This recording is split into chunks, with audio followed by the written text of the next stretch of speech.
Hello, and welcome to another edition of How Stories Work. Today, I want to talk about multiple story forms and what that means when you're writing your story. For the most part, when you look at the premises here, you will see that there is one story form per project. Obviously, Succession has multiple story forms just because there's a different story form for each episode.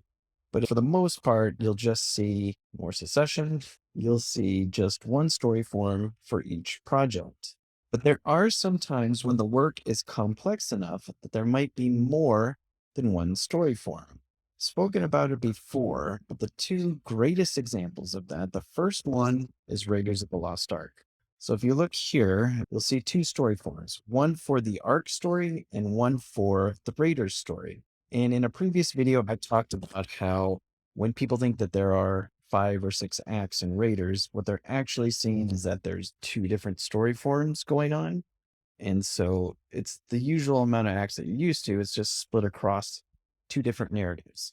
In the first narrative, you could say the first one is the Raiders story, which is the argument between Indy and Belloc or Beloche. And then the second story form is between Indy and everybody who says the Ark is a real thing, like Brody, Sala, and the Ark itself, because the Ark is a perspective. So those are two different story forms in the same work. And a lot of times I get the question, how can you connect the two, or how do they connect together? And they don't. The idea of a story form is it's making a dramatic argument. So if there's some reason why those two arguments are connected together, then that would be a different story form. That would be like a third story form where you would then have a different meaning about why those two are connected. But if you're just working two different narratives and two different sets of dramatic arguments that are going on, then you would just have two separate story forms, and there really isn't any kind of connective tissue between them. Here you'll see an action adventure for the arc story with Indy here in universe and the objective story here in the physics domain.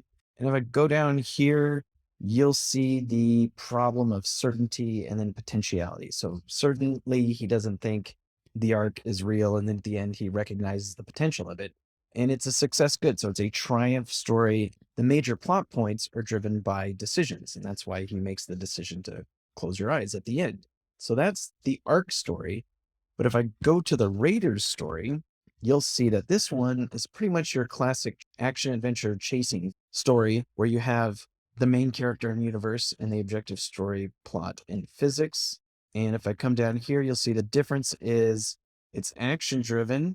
It's a failure good story. So this is why when he gives up blowing up the ark to save Marion, that's actually the failure. And then that story ends, the one with Belloc, because he is just like him. He's, oh, you just take a push to make you like me. And he does do that. And that's why it feels weird. It's like, why did you do that? Well, obviously not to have his girlfriend killed. But then the arc story is what actually finishes the film. And here you can see just the basic elements of pursuit and avoid. So they're in different concerns. They're in a different family of narrative elements. In these two story forms, there really isn't any kind of connective tissue there. They have two different arguments going on. That's why the film feels so lush and why it feels so full. Another one that's a great example just so happens to be The Empire Strikes Back, which, by the way, was written by the same person, Lawrence Kasdan.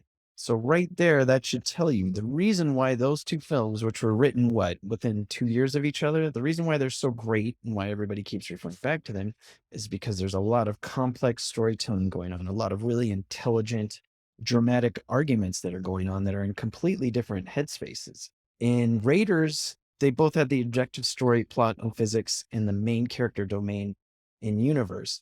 In Empire, you have two different stories. You have the romance story, which is between Han and Leia. So it's that storyline. And then the other story form is the enemies and allies story form, which would be the one with Luke and Yoda. So you have one dramatic argument that's between Han and Leia and another one between Luke and Yoda. The other question I always get is, how do you know how many story forms you have? For the most part, especially if you're doing this for the first time, you want to make sure you just do one story form. If you try to do more, it's crazy town. Don't do that. The way that you can tell that you do have multiple story forms is if you have two sets of two characters, so a pair of characters, and they're having arguments between each other or dramatic arguments between each other. And the thematic material, what it is that they're actually coming into conflict over, if it's different enough that it's not just a repeat of the other relationship, then you have two different story forms.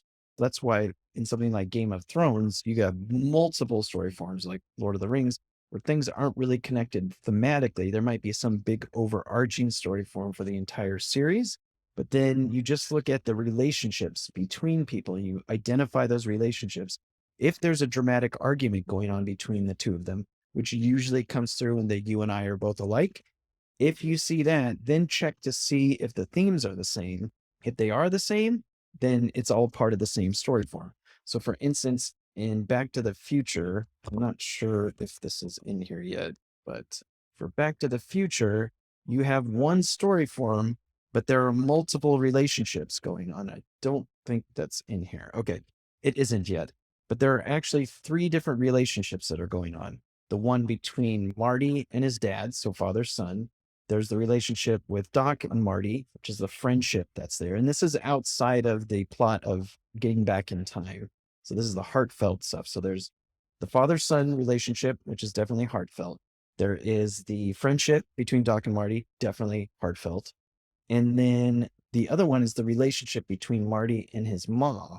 And when you look at those three relationships, they actually are going over the same thematic issue, which we can see down here at the bottom, relationship story. So this is the thematic material for the relationship story through line in this story form. And in all three of those relationships, they're all driven by temptation. You have the father-son relationship where the father just takes the easy way out, and it's creating a lot of problems between father and son. Then you have the Doc and Marty through line, the friendship, where the temptation to reveal him all the truth is the condition of their relationship. Don't tell me anything. And their friendship grows through that because Marty wants to help him. He's driven to take the easy way out, but that'll screw everything up.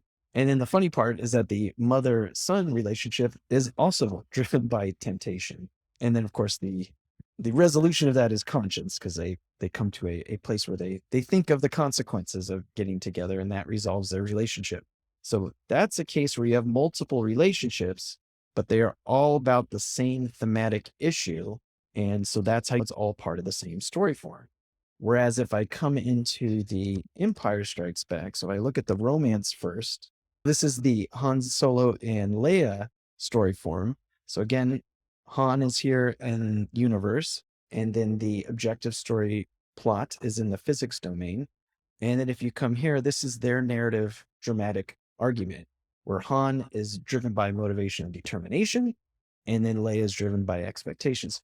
For Han, he's quick to make judgments about others and stick to them, even if the other person isn't ready. So anytime he comes up to her and says, "Hey, I know you love me," all that stuff, total determination, totally creating all kinds of issues. Whereas Leia is somebody who expects the worst out of Lando, out of anybody else, and it's a means of protecting herself. That's their argument between the two of them. And by the end of this narrative, she comes over to his side when she says, "I love you." And he says, "I know." That's in determination. I knew that a long time ago. So that's the romance storyline. But then if I go into the other story form here, and this is the one with Luke and Yoda, here you can see now this is a coming of age drama. The other one was a sci-fi action, total classic setup where you have, let's see, bring it back up, sci-fi action where you have the main characters in the universe domain and the objective story plot is in the physics domain. So very much the running away, diving through asteroids, all that great stuff. In this one, in a coming of age drama, you have the main character in universe. So again, this is Luke. He's the one who's going to save the day. And obviously he's the son of somebody very important. But then the objective story in this story form is not a part of physics.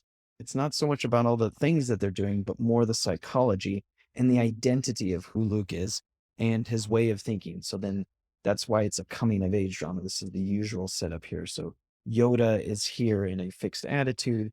And then their personal relationship, their mentorship is about physics. So that's all the training that goes on Dagobah, all that stuff. But it's a very different field from the sci-fi action. That's why Empire feels so rich and so full, is because it has two completely different story forms that are built around two completely different dramatic arguments that then tie together in one work. And there really is no connective tissue between the two of them. Because if you look here in this dramatic argument, Luke is driven by accurate and Yoda is driven by deviation. So, what the heck does that mean? Accurate is when you just do something that's good enough. Whatever's sufficient, I'm ready to do that. I'll move on. And his whole mentorship thing is, hey, what's the quickest way that I can get out of here? Oh, I'm going to go on this tree. I could care less.